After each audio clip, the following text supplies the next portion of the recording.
Dieva svētības cienījamie radioklausītāji, raidījums Laika zīmes pie mikrofona Tālvalds Salbergs.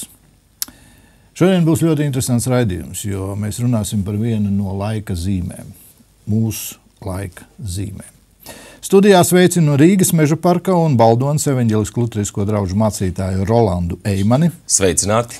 Romas katoļu Svētās Marijas Magdalēnas draudzes prāvestu Andri Kravali. Labdien! Rīgas Baptistu semināra draudzes mācītāju Edgaru Godiņu. Labdien!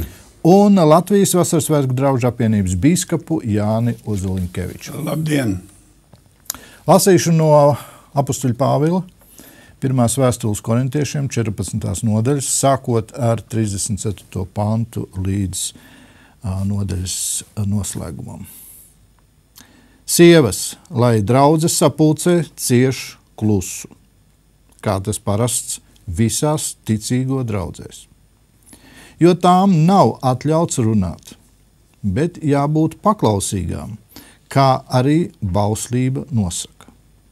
Bet, ja tās grib ko zināt, lai prasa mājās saviem vīriem, jo sievai ir par kaunu runāt draudzes sapulcē. Vai tad Dieva vārds ir no jums izgājis? Jeb vai tas pie jums vien ir nācis? Kas sevi tur par pravieti vai gara cilvēku, tam jāatzīst, ka tas, ko es jums rakstu, ir tā kunga pavēle. Bet, ja kāds to neatzīst, tas paliek neatzīts. Tātad, brāļi, tiecieties pravietoti, neliedziet arī runāšanu mēlēs. Bet viss, lai notiek pieklājīgi un kārtīgi.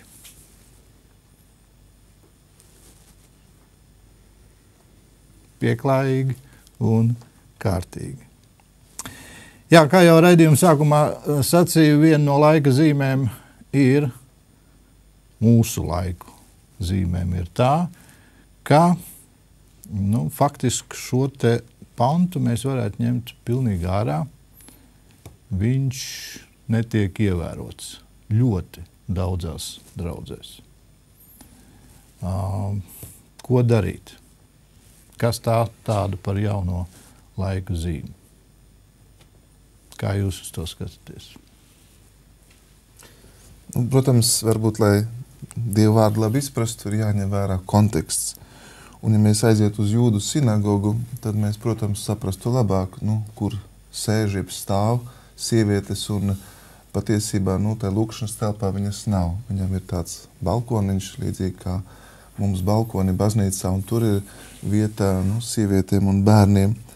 Un tāpēc jau arī Pāvils tā saka, kā tas parasts visās ticīgo draudzēs, kā tas tiek praktizēts.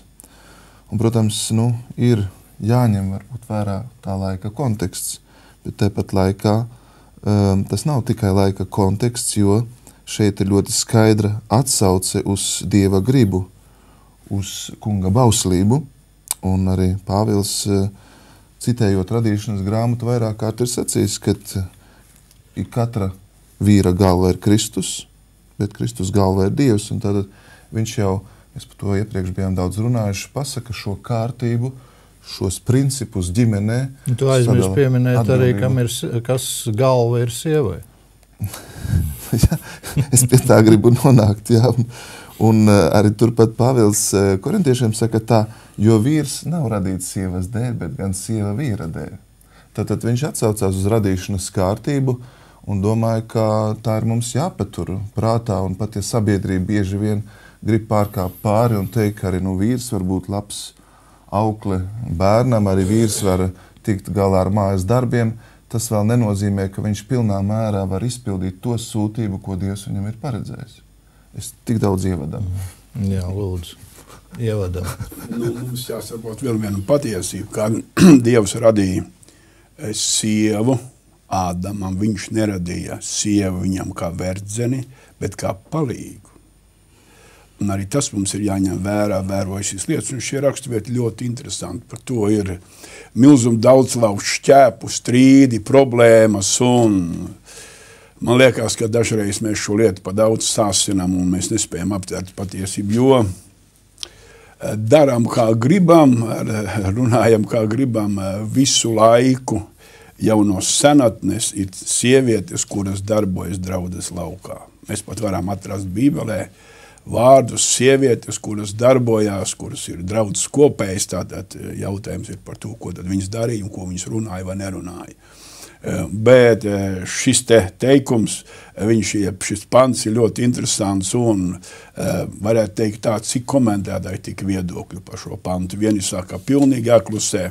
Es esmu bijis draudzēs, kur sievietes klusē, svētdienas skolu māca vīrieši, draudzē viņas nedzied, jo viņam jāklusē, viņas sēž tik un klausās.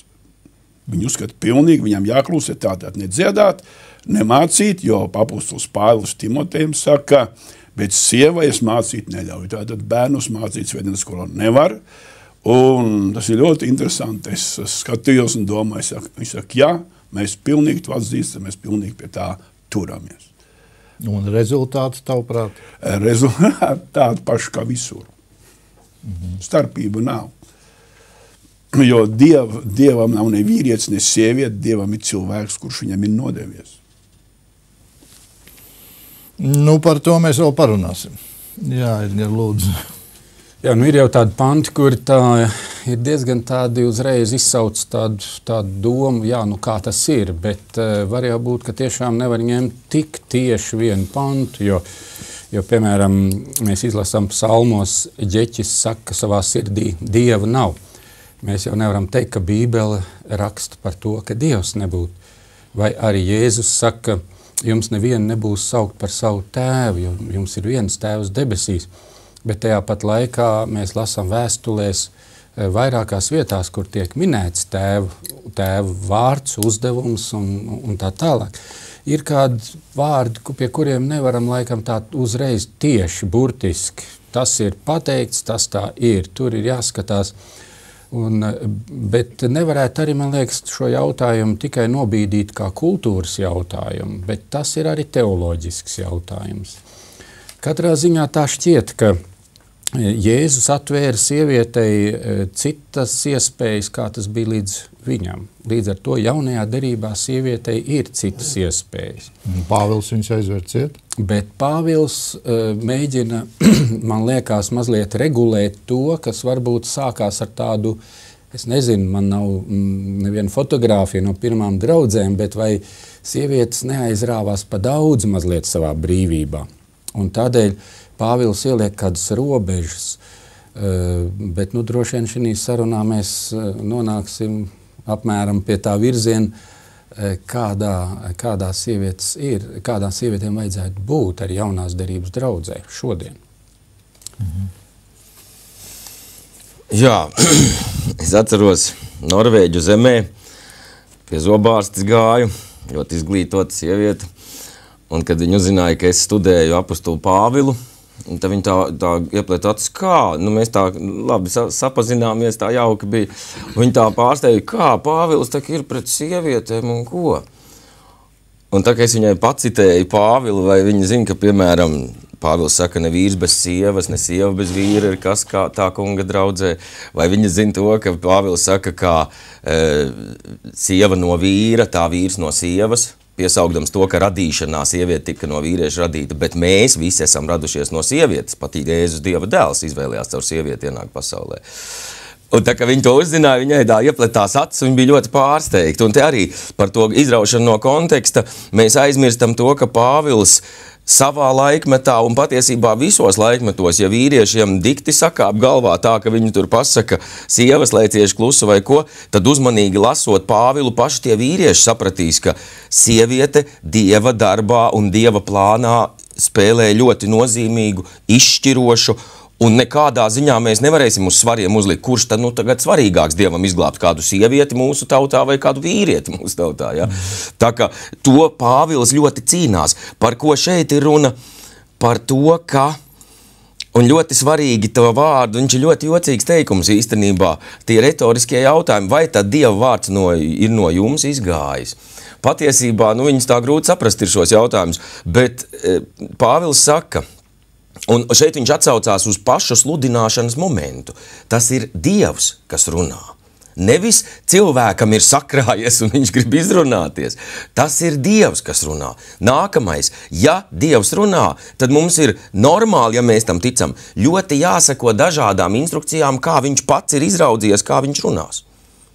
Un ja mēs sekotu, tad mēs pirmkārt ciestu klusu tie arī no vīriešiem, kas tur grib izrunāties, ja viņš pasaka, 2 pateic, pietiek. 3. saka, mani vēl labāk. Nē, ja draudzes sapulcē tā nebūs. Tālāk viņš saka, ja nav tulkotāji, lai kādas tev smukas mēles tur nāktu, klusu ciet. Un tad viņš saka sievietēm, klusu ciest. Bet ir ļoti maldīgs priekšstats domāt, ka dzimums nosaka priesterību. Un tā ir tāda ļoti svarīga lieta. Mēs neviens neesam ordinēti par mācītājiem, tāpēc, ka vīrieši. Bet tāpēc, ka, un tad tur ir vīri, kas ir klausījušies Jēzus vārdos, kas ir bijuši kopā ar mums, atceramies apustuļu darbus, un mēs visi, tad, kad mūs ordināja savā ziņā, šim aprakstam drusku atbildām. Bet nevis tāpēc, ka dzimums to nosaka, bet tāpēc, ka mūsu paklausība viņam, lai mēs paši ticam un lai caur mums notiktu, vai Dieva vārds ir no jums izgājis, lai mēs varam atbildēt, jā, viņš iziet katru reizi. Bet sieviete arī sacīs, es esmu paklausīga un sievas paklausība Dievam, lūk, un viņa kļūst. Un ja tu esi paklausīga, tad draudzes sapulcē ļauj runāt tā, kā Dievs saka, bet būsim uzmanīgi par to nemācīšanu, par to svētdienas skolu. Nu, palasiet tak jauno derību. Tur ir sacīts vecākās sievas, lai pamāca jaunākās sievas. Ja? Jaunām sievietēm taisni ir uzstādījums, ka vecākai sievietei nevajag aprunāt, bet mācīt dzīves gudrībās jaunu sievieti. Tālāk, sievām ir jāmāca bērnus. Tajam skaidri teikts, es sievām neļauju mācīt. Tu nav runāts tikai vīrus, bet jebkuru. Jā, precīzi, bet tai pašā gadījumā jaunā derība paredz, tad mums iznāks, tad mūsu pretinieki uzšķirs šos 2 lapas un pateiks paklau. Nu kā tā jums te ir? Jo es teiktu, pie Timoteja mēs ļoti labi lasam, kāpēc sieva nevar? Tāpēc, ka autoritāte un lemšana ir jāpatur vīram. Vīrs ir sievas galva, tā mēs nosargāsim dievišķo kārtību, ja vīri rīkosimies ar atbildību un kā galvas, nevis kā, kaut kas cits, ja? Bet par mācīšanu, par to, ka sievām jāmāca bērni un jaunākās sievietes, ja jauno derību negrib lasīt visu, tad tā ir viņu izvēle, bet es teiktu, tie, kas lasa visu, tie saprot, ka tur ir kārtība par autoritāti, bet par mācīšanu. Sievai draudzē. Draudze tā ir visa lielā sapulce. Tur, kur ir bērni, acīm redzot, tā tiek nodalīta. Tur, kur sievas runā ar jaunākām sievām, tā nav draudzes sapulce. Tā varbūt ir sieviešu sanāksme, ja gribat mainīt nosaukumus. Bet tas jaunā derībā noteikts. Sievām jāmāca bērni un vecākiem jāmāca jaunākās. Man ir nākošais jautājums, atvainojies tagad tāļu vietā. 1. korintiešiem 11. nodaļā 5. pantē rakstīts, ja sieviete Dievu lūdz vai pravieto, tas nozīmē, pravietošana notiek draudzes sapulce, kā viņa var runāt, kā viņa var klusu ciešot pravietot? Pasaki man. Es atgriezīšos pie Timoteja. Pāvils rāda, kāpēc jāklusē? Tāpēc, ka sievai nevar būt autoritāte pār vīru, tad tā sabiedrība iet postā. Bet ja viņa pravieto? Tad tas ir tāpat kā atnāca pēc augšām celšanās sievietes liecinietes, un ja viņām teikt, ciešiet klusi sievas, mēs te tagad vīru runājam, mūsu apustuļi nebūtu dzirdējuši, ka Jēzus ir augšām cēliet. Ja, tā kā pravietošana varbūt nav autoritāte, pravietošana varbūt tai gadījumā nav mācīšana, bet aizlūkšana, es nezinu. Bet es zinu to, ka mēs nevaram pateikt, kā Jānis pats sacīja, vai ne, pieminētās sievas un daudz, kur Jēzus pats viņas liek kā paraugu. Vairākās vietās samariešu sievu, kas viņam slauka ar saviem matiem kājas. Viņš saka, paskatieties un mācaties no viņas. Jūs te visi pa kaut ko citu domājat. Jā, te ir, mēs esam aizskāruši ļoti plašu to tēmu, un mums nav faktiski jāņem tik ļoti plaši, jo šeit apostols Pāvils runā par draudzes sapulci. Pat esmu dzirdējis tādu interesantu viedokli, tā ir draudzes sapulce vienreiz gadā. Pilnsapulce, jā. Pilnsapulce. Vēlēšanas, varbūt. Jā, varbūt. Tas nav, tur nav rakstīts dievkalpojumā. Un, ja nav rakstīts dievkalpojumā stāv klusi, tad sieviete dievkalpojumā var pat kāpt kancelē un runāt. Un, es domāju, to plašo tagad atstāsim. Apstāsimies pie tā, par ko ir jautājums. Vai sievietei draudzē vajadzētu būt ganam vai sievietei draudzē vajadzētu būt sargaņģelim, kā ir atklāsmes grāmatā runāts par mācītāju. Vai sievietei vajadzētu būt bīskapei, kas faktiski jau vada veselu konfesiju. Šeit ir tas jautājums. Un, protams, tas jautājums rodas kāpēc?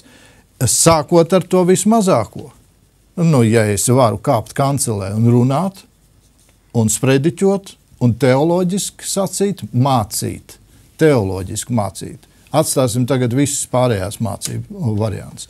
Ja es varu teoloģiski mācīt, kāpēc tad es nevaru būt kā mācītāji, un faktiski jau māca tikai mācītāji pie mums, mūsu kultūrā, ja tagad 21. gadsimtā tas jau ir jau tā iegājies, nevis mācītājs, nu labi, tur sludinātājs vēl kaut ko var. Tātad tu jau esi draudzes gans, un tad kāpēc, ja es esmu draudzes gans, kāpēc es nevaru būt prāvests un priestere un bīskape? Un tad, kur mēs, es domāju, ka šeit ir tas moments, pie kā Pāvils saka, tam tā nevajadzētu būt.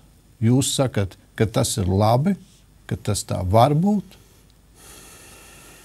Man droši vien jāatbild, jo man liekas, tas jautājums jau trāpa tos mūsu luterāņus. Es šaubos, vai citiem ir tik plaša šī problēma. Tie ir tieši luterāņi, kuri to ir runājot ar viņiem pašiem. Es dažkārt pilnīgi nesapratu, no kuras planētas viņi vai es esmu. Ja man likās, ka mans Kristus un viņu Kristus ir tā kā divu dzimumu, pat nemaz nerunā divu tautību un tam līdzi.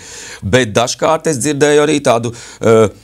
es neko nevaru teikt, tādu ticības apliecinājumu, ka viņi lūk savā baznīcā lēmuši Bībeli pētīdami, ka amatus draudzē baznīca lemj, nevis Bībele. Par ko es uzreiz, tā kā līdzīgi jums, es uzreiz tās rauktu pieru pagaidu. Bet ja Dievs runā caur to amatu, tad tas ir Dieva amats, nevis mūsu. Un redzi, kur mēs esam nonākuši, ka fakts ir tas, ko tu nu pat sacīji, draudze lemj. Un mīļie brāļi, kurš tad ir akceptējis sievieti kā mācītāju, ja ne brāļi?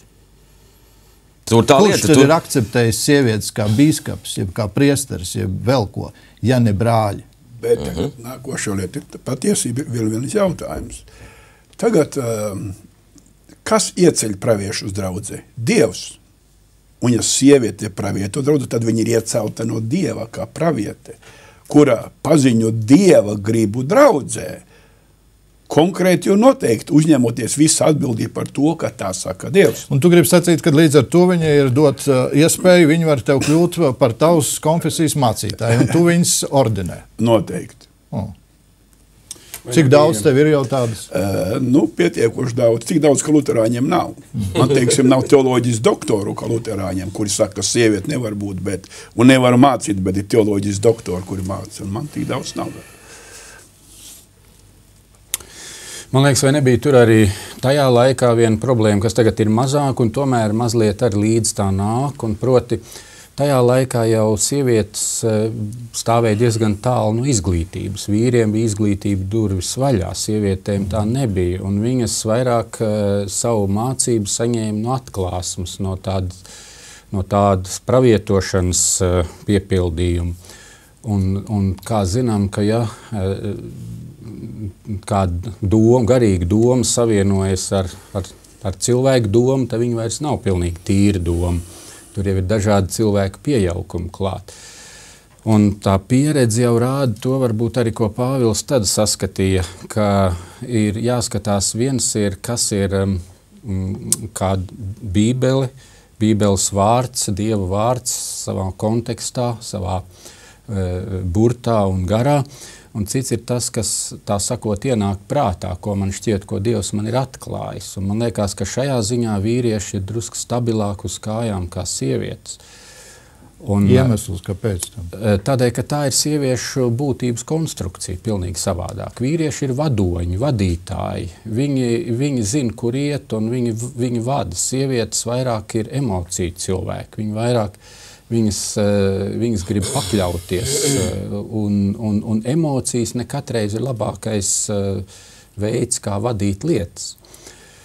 Un tāpēc man liekas, ka varbūt var atgriezties pie kāda cita punkta, ko Pāvils runā par draudzi kā par organismu, kur Kristus ir galva un mēs esam locekļi. Un tur sievietei ir noteikti vieta, un labi, ka nav iedalīts, kurš loceklis ir sievišķais un kurš ir vīrišķais. Bet tā vieta tur sievietēm ir noteikti. Un interesanti, ka tas sadalījums, kā tas veidojas, ka draudze ir sieviešu dzimta, baznīca ir sieviešu dzimta, lai Dievs būtu vīriešu dzimta. Un tas, kā Kristus mums ir sacījis par savu līgavu, kaut kas tur ir iekšā arī tas, ka tas, kurš stāv virzienā uz Dievu, ka tas ir tas vīrišķais prāts, tas vadītāja prāts. Un sievietei tur ir savu ļoti liela vieta Dieva draudzē. Bet varbūt ne tieši šā gana vieta. Jā, bet tāprāt, kāpēc sievietes tik ļoti raujās? Šobrīd jau ir gatavas karam. Jā, tas ir. Kāpēc? Jā, vai interesanti, bija revolūcija, tika noārdīta kāda pasaules pārvaldīšanas kārtība. Likās būs daudz labāk. Nu, kaut kas jau ir uzlabojies, bet ir kaut kas aizgājis stipri šķībi. Tad nāca emancipācija. Protams, ka sievietes bija nepamatot apspiestas, nepamatot nogrūstas malā. Bet caur emancipāciju mēs redzam, ka dažas lietas ir aizgājušas tā, ka vīri paliek mīksti, jo sievas jau viss izdara, un tās sievas pašas nav priecīgas, ka viņām jāuzņemas vīru darbi. Tā ir vienkārši tāda vēlnišķīga, dažreiz pašapliecināšanās tieksme, jo šajā vietā, kur mēs lasījām, ir divi provokatīvi vārdi. Viens ir, lai klusē, un otrs ir, lai pakļaujas. Un sievai pakļauties un klusēt, tas nav viegli priekšnoteikumi. Bet tā ir tāda kaut kas ar Dievu kārtību saistīts. Un mēs jau redzam, ka tālāk emancipācijas nākošā pakāpe jau ir dzimuma līdztiesība. Un mēs redzam, tas viss iet virzienā, kurš ir prom no Dieva kārtības, un kaut kur tam ir bijis sākums. Protams. Un tas nav nācis, to tomēr viņi ar man atzinuši ir. Ja, es runāju ar šo feministu domātājām un domātājiem, ka viņiem tomēr jāpiekrīt, ka tas nav nācis no ļoti uzmanīgas Bībeles lasīšanas, bet tā sieviešu atmode nākusi no sociālās netaisnības, nevis no kaut kādas tādas, ka tur draudzē briesmas būtu bijuši, ja, vai kāds teoloģiski to būtu. Ka tas ir piemeklēts kā iemesls un kā attaisnojums. Pāris lietas man pie teiktā gribās vēl divus teikumus patiesībā pielikt klāt. Pirmkārt, lai neaizejam, tā ir bīstama teritorija domās un diskusijās par to, vai vīrieši un sievietes var vai nevar, jo Pāvils nediskutē par to. Viņš nesaka, ka sieviete būtu sliktāka par mācītāju. Daudzas lietas es zinu, un jebkurš mācītājs zina. Sievišķīgi darot varētu pat labāk izdarīt kā vīrišķīgi. Ja? Sadraudzības lietas un vēl kaut kādas tādas organizācijas un tam līdzīgi. Bet Pāvils atsaucās uz Dieva radīšanas kārtību, kuru, ja mēs gribam turpināt būt viņa mācekļi, mēs nevaram ignorēt. Un tie, kas ignorē, tie patiesībā pārstāja būt Dieva mācekļi vai pavisam un uzreiz var pazaudēt svēto garu. Es neņemos teikt, jo Pāvils nesaka lāsts pār tiem, bet gan tikai atkal piemin, ka tas ir kauns, lai arī pēdējā panti dara ļoti uzmanīgi, ļoti uzmanīgi. Ja kāds to neatzīts, tas pats paliek neatzīts. Turieties, ja kāds un tas, ko es jums rakstu, ir tā kunga pavēle. Pāvils ļoti akcentēti to pasaka. Otra tēma ir, kuru mēs pirms sieviešu mācītājas vispār ienāca, piemēram, mūsu Luterāņu baznīcā, pat nojaust nevarētu, kas Skandināvijā notika, ko mēs vīrišķīgi pat nenojaušam. Proti, tēma ir par to, labi, es tagad esmu mācītājs, bet izrādās sievišķīgi to tēmu uztverot, kļūst vēl viens svarīgs jautājums. Vai tu atzīsti, ka es esmu mācītājs? Manā mācītāja dzīvē, un es cik brāļus pazīstu, nekad nevienam nav pieres saraukt, ja kāds saka, es neatzīstu, ka tu esi īsts Dieva mācītājs, negribi nevajag, ja es eju tur, vai atkal parunāsim, kā tu to zini. Kamēr Skandināvijā zviedri, Somi mazliet mazlāk, bet zviedri ar likumu, izrādās sievietes, un es esmu lasījis pāris tādus ļoti aizkustinošus, emocionālus, bet man likās, ka es atkal esmu mazliet no citas planētas. Jo izrādās, ka viņa tagad ir mācītāja, viņai ir vēl kolēģis mācītājs, un tad pēkšņi viņa nopūsdamies, bet vai jūs nojaušat, kā tas ir, ka kāds no tiem vīriešiem neatzīst, ka es esmu mācītāja? Un tagad ar likumu, kāpēc es saku, šī tēma nemaz nav tik tāda sievišķīga kļūsi, sen jau, izrādās ar likumu pieņem, ja kāds mācītājs neatzīst sieviešu ordināciju, viņš vairs nevar būt par mācītāju. Labi, vīrietis, jā, vīrietis, viss, tāpēc jau mums ir zviedru mācītāji mūsu luterāņu baznīcā 3, es gribu 2 jau sacīt, pa prāvestiem kalpo. Ļoti precīzi formulēja Edgars šo situāciju. Vēlnišķība. Nu, nevarētu teikt, ka Dievs tik viltīgā un tik īpatnā veidā ar likumu, ja sievietes vienmēr saka, ko jūs tur dogmatiski un tā, pēkšņi izrādās uztais tādu dogmu, ka es pat domāt nedrīkstu, kā gribu, ja gribu būt mācītājs. Un tad, ja viņiem ir šaubas, piemēram, Zviedrijā to puiši stāstīja, tad tev sūta speciāli kalpot kopā ar sievieti un vērojas, un tu tur saki, es negribu, nu tad tu nevari visu. Zini, es jums pateikšu, brāļi, es šo te situāciju redzu tāpat, kā šobrīd viss pārējais mums tiek viltīgi uzspiests. Pagājušajā nedēļā mēs runājām par mākslīgo apaugļošanu. Viltīgi tiek uzspiests. Viltīgi tiek ienests iekšā. Nu, tas ir normāli. 2 vīri kopā sanāk un nosvin laulības. Viņiem tiesības uz bērnu. Jā, un tur tas ir. Mēs taču draudzi to izlemjam, ne jau Bībeli, mēs to... Un draudzi mēs arī varam dibināt šādi. Kāpēc tā ne? Un faktiski, es jums pateikšu citu momentu. Šeit ir noziedzīga rīcība visos pārējos, kuri tam plus mīnus atbalsta. Kuri tam dzied līdzi. Kuri skaidri un gaiši nepasaka. Tā nav dievišķa kārtība. Punkts. Tā nav dievišķa kārtība. Atvainojiet, jūs man varat stāstīt nezinu kāds ekscelents piemērs. Es pats esmu redzējis visus šos ekscelentos piemērus. To, ko tu saki, Jāni, par pravietošanu. Jā, es pieļauju to, un es zinu, Bībelē arī ir pravietes. Pravietisks vārds, jā. Bet nevis, ka katru svētdienu jeb sestdienu stāvēs man dāma priekšā un mācīs bruņčos. Piedod man. Kas tas ir? Kas tā ir par ģimenes kārtību? Man viens jautājums tev konkrēts. Ko dara Eva Ālere katru pirmdienu radio, ja sieviete nedrīkst mācīt? Viņa vada raidījumu. Jā, es tev saprotu. Ko dara Valda Lapsa? Viņa vada raidījumu. Jā, viņa vairs nav. Viņa vairs nav. Nā, bet piedod, jā.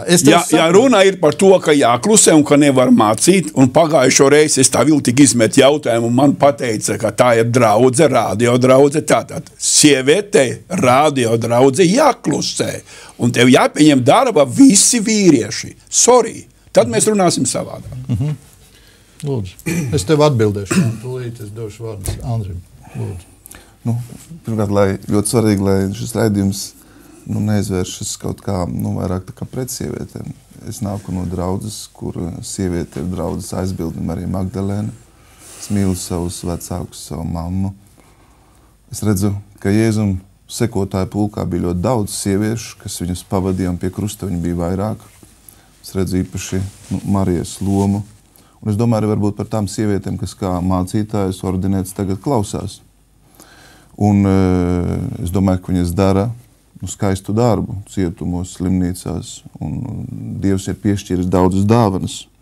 Bet tāpat laikā tas, ko tu tāli pacēli, es redzu ļoti bīstamu tendenci, kad šodien tiek dzēsta dzimumu identitāte. Un tas, kas īstenībā notiek, tās ir sekas, kas ir iegājušas ir baznīcā, kad bieži vien vīrišķais un sievišķais tiek pludināts kopā. Un pat var pateikt, tas taču pasaprotam. Viens būs pirmais, otrs būs otrais. Un tur ir šīs briesmas, un patiesībā arī tas ir iegājis arī mūsu domāšanā un draudzē. Un par to es domāju, ka vajadzētu atsevišķi tad runāt. Es tikai faktus. Austrumu tradīcija, tātad 1500 gadus līdz pat reformācijai nekad nav iedomājusies, kā sieviete varētu būt garīdznieks. Ka viņa tiešām varētu iet kancelē, runāt, mācīt. Viņa var mācīt savus bērnus, viņa var mācīt ticības patiesības, viņa ir pienākums to darīt, esot ģimenē, bet Pāvils šeit saka, tad, lai no sapulces pārnākot mājās, viņa prasa, ja kaut ko nav sapratusi. Es domāju, ka sieviete ir nenovērtējama loma ģimenē, viņas uzdevums un sūtība, bet vismaz, gan rietumu, gan austrumu tradīcija, mēs to tā skatāmies, un es domāju, ka šī tradīcija ir cieši saistīta ar priesterību, ar priesterisko kalpošanu, ar priesterisko sūtību, kuras pamatoju mēs jau atrodam gan vecajā derībā, gan arī Kristus kā austais priesteris neizvēlēs nevienu no sievietēm, lai tātad kā apustele viņa varētu turpināt savu darbu. Un tāpēc es domāju, ka es tā mēģinu iziet starp divām durvīm, teikt, realitāte ir tāda, un konfesijās to es redzu, bet tāpat laikā es ļoti labi saprotu, ka tā arī nav priesteriskā kalpošana, tas nav priesterības sakraments, ko šīs draudzes, ja tā var teikt, praktizē. Jā, bet brāl, tu nevar iziet caur divām durvīm vienlaicīgi. Es to negribu darīt, bet šeit ir brāļi, un es domāju par tām mācītām. Bet mums tas notiek. Mēs mēģinām iet caur pasaules durvīm un caur dievu durvīm. Tāpēc, ka šeit sēž brāļi un ir kristiešu vienotības nedēļa, kas ir iesākusies, un es arī respektēju tos cilvēkus, kas ir ordinēti kā sievietes. Es nevaru pateikt, ziniet, jūs nesatiek. Es tev saprotu, brāli, kad mēs vienreiz sapratīsim to, ka mēs nešķeļam kaut kādu vienotību. Tas, ka mēs runājam ar Jāni konkrēti un vārdā saucot, tas nešķeļ mūsu brāļu vienotību. Nešķeļ. Bet redzi, mēs runājam par principu, kur tad mēs aiziesim, ja mēs tā turpināsim. Mēs jau esam aizgājuši tik tālu, ka pareizi, ko tu saki, jau īsti nevar saprast, ne vīrietis, ne sieviete. Aizbrauc uz to pašu Skandināvijas valstīm. Tur tu nevar saprast īsti ne vīrietis, ne sievietes. Gan pēc frizūras, gan pēc apģērba, gan pēc izturēšanas, pret balss tembru jau ir pārvērties. Jā, bet ir jau interesanti tas, ka savā ziņā mēs esam līdzīgi Pāvila situācijai. Tur radās jautājums, kā tagad sievieti jaunās derības draudzē, kura Kristū ir jauns radījums, kur vairs nav ne jūds, ne grieķis, bet ne vīrietis, ne sieviete, viss ir jauns Kristū. Kā to pozīciju sakārtot? Man liekas, mēs arī kaut kādā tādā veidā esam tagad tā provocēti sakārtot pareizi. Un ir jau jāsaka, ka ir draudzes, kurās situācija ir tik grūta, ka nav vīru, un ir labi, ka ir sievas, kas sludina. Un ir daudz draudzes izvilkušas savu dzīvi līdz vīru laikam ar sievu palīdzību.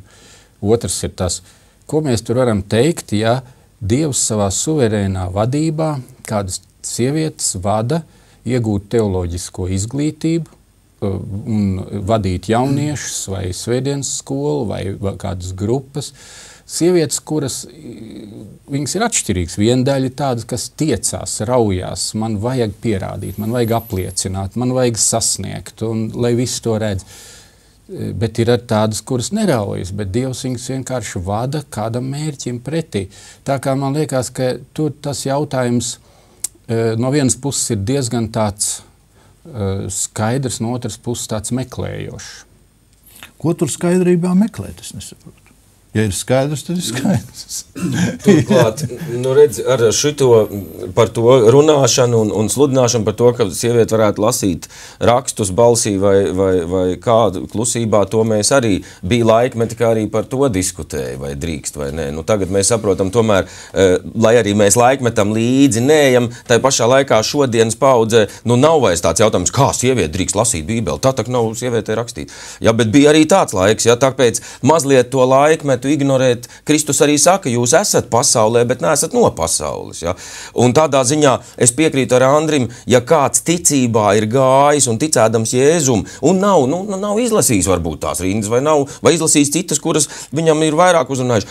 Nevarētu tā pateikt, ja, tās sievietes, kas grib būt mācītājs, viņas pašas jau lielākoties nesaka sev, es gribu kalpot velnam un graudu baznīcu. Ja? Pat tad, ja mēs to kā tādu garīgu novērtējumu uzstādam, mums viņš jāuzstāda tā, lai tas cilvēks saprot, nevis pasaka, jūs paši veči esiet nojaugušies, ko jūs tur runājat, es nekādu velnu nekalpoju. Tāpēc par to sadraudzību un uzmanīgumu. Bet, manuprāt, ko sievas tomēr nekādi negrib, vai ja sadzird, tad arī ir interesanti. Ko lai es vīrietis daru? Ja es eju draudzē, kur sieviete stāv kā mācītāja autoritātē, tad vai nu iznāk tā, ka visu, ko viņa dara, es nekad viņu nedrīkstu klausīt, jo pat Ādamam pārmeta, kāpēc tu klausīji. Ja? Un Timotejam, ja mēs lasam, ir ļoti svarīgi nevis tā pati mācīšanas process, bet valdīt pār vīru nedrīkst.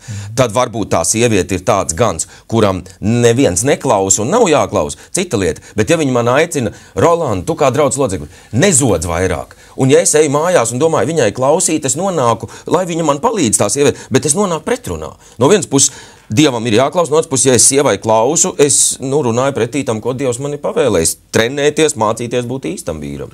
Es domāju, ka tas ir svarīgs jautājums, ko tu pacēli. Ja jau mācītāja ir draudzē, tad jau viņa var mācīt, un tad viņa var būt bīskaps, un tas pilnīgi normāli. Tad tā loģikā tu arī ieja, un tad es arī gribu redzēt viņu, lai viņa tur ir pāvests, un tad patiesībā mēs izjaucam to lietu kārtību. Ka tu gribi redzēt, jā. Varbūt tu negribi redzēt. Es vienkārši man būtu grūti iedomāties, tas nozīmē redzēt ganu kā vēl pāris sievieti. Gadus. Zini, kā šitie te vienzimumnieki, tie arī tur no tā saka, vēl pagaidi bišķītiņi, mierīgi un pieradīsi, zini, un zini, mēs kristieši tiekam tādas vardes, tā lēni sildīti. No sākuma to bišķītiņu, no sākuma to, vēl bišķītiņu, un tad jau ir tā jau uzsildīts, ka jau ārās, tā ko te ārā pats vairs nevar izlekt no tās vannas, pierod. Ļoti labs. Tad vajag rediģēt Bībeli, griezt ārā pantus. Tad redz, kur te es jums saku. Sākot no 34. panta, lūdzu jaunajā redakcijā griežat ārā. Ticiet mani, mīļie brāļi, ir gatavi sen jau šo izgriezt. Ir jau izdarīts. Liberāla teoloģija jau visas šīs nodaļas jau ir atmetušas pirmkārt gadsimti, otrkārt tā ir fragments no citas, vispār nemaz Pāvils nav rakstījis. Tāpat kā vīrieši un sievietes attiecības arī jau tiek izgriezts ārā. Un drīz, brāļi, būs vēl savādāk. Tas satanišms nāks tik ļoti, ka jūs pat vairs nedrīkstēsiet šo te lasīt skaļā balsī. Tā būs tabū. Bez komentāra Zviedrijā nedrīkst šos teikumus jau lasīt šodien. Jau nedrīkst. Nevar vienkārši tā nolasīt. Piemēram, es nostātos Zviedru draudzē šodien un nolasītu vienu teikumu, piemēram, bet sievas, lai draudzes sapulcēs cieši klusu, āmen. Ja es tagad pasaku āmen un aizēju, man var izsaukt policiju un apcietināt. Draudzē. Redz, kur mēs lēnām nonākam. Tas ir pārsteidzoši, cik maigi un mīļi un liberāli. Visi drīkst visu. Tas man vienmēr šokē. Visi drīkst visu, izņemot es savu. Ja. Kristieši ir kļuvuši bezzobaini, bez mugurkaulinieki. Es gribētu iebilst šajā lietā. Kristieši tiešām ir kļuvuši bezzobaini attiecībās pret grēku. Kristieši šodien lietas, ko senos laikos sauca par grēku, uzskata par normālu lietu. Un līdz ar to, ja būtu tik viena nelaime, kā sieviete pa mācītāju vai sieviete pa sludinātāju, tā būtu tā mazākā. Bet ja kristietība šodien grimst amorālā dzīvesveidā, ja kristietība šodien dzeršanu uzskata par normālu lietu, ja kristietība daudzas zakšana un daudzas citas lietas melošanu uzskata par normālu, tas nozīmē, ka tā ir daudz lielāka amoralitāte, un tad es te smaidīju, kā Rolands saka, kad man sieviete saka, nezodz, ko nu man darīt, klausīt vai neklausīt. Jā, un ja kristietība tiecās tikai pēc labklājības un tikai pēc visām labām dāvanām, un visi, lai veseli un dziedināti, atbilde ir viena lieta konkrēti. Es saku tā, ka tiem cilvēkiem, kurš grēko, un ja viņam sieviete saka negrēko, es ieteiktu steidzīgi klausīt, negrēkot. Jā, varbūt tas sieviete pravieto, jūs sakat, pravieto, tad viņš saka, negrēko. Tad negrēkojiet. Man rodās tāds interesants sajūta, ka tie cilvēki, kuri caur sievietēm ir nākuši pie Kristus, ka tie visi vēlna viltība. Nu, mīļie brāļi, es no šīs lietas atturēšos. Jā, nē, es domāju, tādas muļķības, piedod. Nu, es tikko to visu dzirdēju. Nē, tas nav. Tu sajauc lietas, kuras nav, par kurām mēs nerunājām. Mēs tikko runājam par to, ka sieviete, kura sludina, tā ir vēlna viltība. Tātad, ja tā ir vēlna viltība, tas nozīmē, ka visi tie, kur caur sievietes sludina atgriežās, viņi vēlna pievilti. Mēs runājam šobrīd, Jāni, mēs runājam par draudzi un teoloģisko mācību. Mēs par to runājam, nevis par sludināšanu, nevis par aizrādīšanu par grēku, nevis par aizlūkšanu, nevis arī par pravietošanu. Mēs runājam par to, ka sieviete ir jāsludina klusu.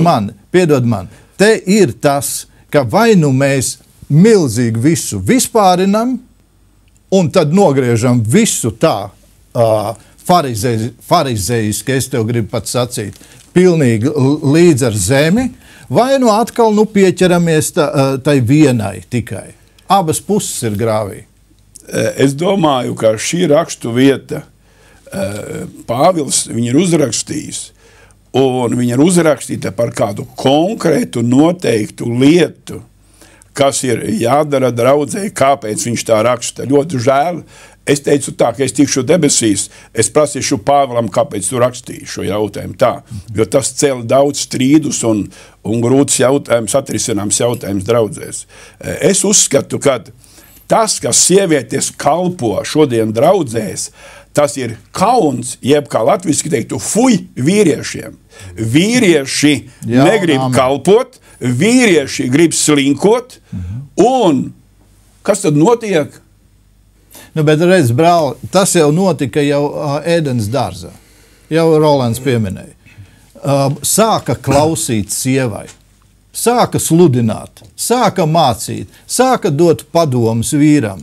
Un vīrs nebija stingrs un nepateica, sieviņ, ēd, es palikšu šeit. Tu domā, Dievs nevarēja viņam no āboļiem, jeb no kāda cita uztaisīt jaunu sievu, jeb no vēl vienas ribas. Kā vēl? Un jau izraidīt ārā. Es citēju citu rakstvietu. Dievs saka, Ābrām klausīs Sārai. Jā, viņš saka, bet kādā konkrētā jautājumā. Nu, redz. Ne teoloģiskā. Padzent to dēlu. Jā. Tas ir pilnīgi amorāli padzīt dēlu. Es tikai noslēgumu gribētu teikt, ka te jau Edgars runā par sievietes varbūt tādu lomu vēsturiski. Ja mēs tīri skatāmies vēsturiski, tad kristietība patiešām atvēra durvis sievietei, uz sievietes cieņu, uz viņas īpašo statusu, un par to viņas varbūt pateicīgas Kristum, jo tāda situācija, kāda bija antīkā pasaulē sievietai, bērniem, sirmgalviem, mums to ir grūti iztēloties, bet tā problēma, ka šodien mēs mēģinam konkurēt, mēs neizdzīvojam savu identitāti, bet mēs mēģinam to pretnostādīt un bieži vien viens otru apskaust. Un mums pietrūkst šī bibliskā redzējuma, bibliskā skatījuma un lietu kārtības, kā Dievs to mums ir devis. Paldies, brāļi. Es domāju, mēs paliekam brāļi šajā vienotības nedēļā. Bet kas tad ir svarīgāks? Vai vienot būt, jeb vienot būt ar to kungu? Es domāju, ka mums nav nevienam nekādas domstarpības. Mēs katrs vēlamies būt vienoti ar mūsu kungu. Un tās laicīgās lietas, jeb tendences, uz tām mums ir jābūt modriem. Ir tā. Mēs daudz, kur, ja tas pats Ādams būtu bijis modrs. Un piedod, tas pats tevs pieminētais Abrahāms. Paklausīja sievai, aizgāja pie kaimiņienes, ne, bet pie kalpones. Dikti labi iznāca. Un tagad dikti labi, ka Ābrahāms sieva būtu draudzes mācītāji, bīskapi. Piedod, redz, tur mēs visi aiziet pa kreisi. Labs piemērs, piedodies, jau ir laiks noslēdzies, paturēsim atmiņā, un, ja gribēsiet nākošajā raidījumā vēl varēsiet teikt, es zinu to, ka ļoti daudz ir šobrīd šausminās un domā ārprāts tas Talbergs, kas necieš sievietes. Absolūti nē. Es vēlu Dievu svētību, Bet ir ko arī izjūt gan sievietes, gan arī vīrieši to izjūt, kur ir nepareizības.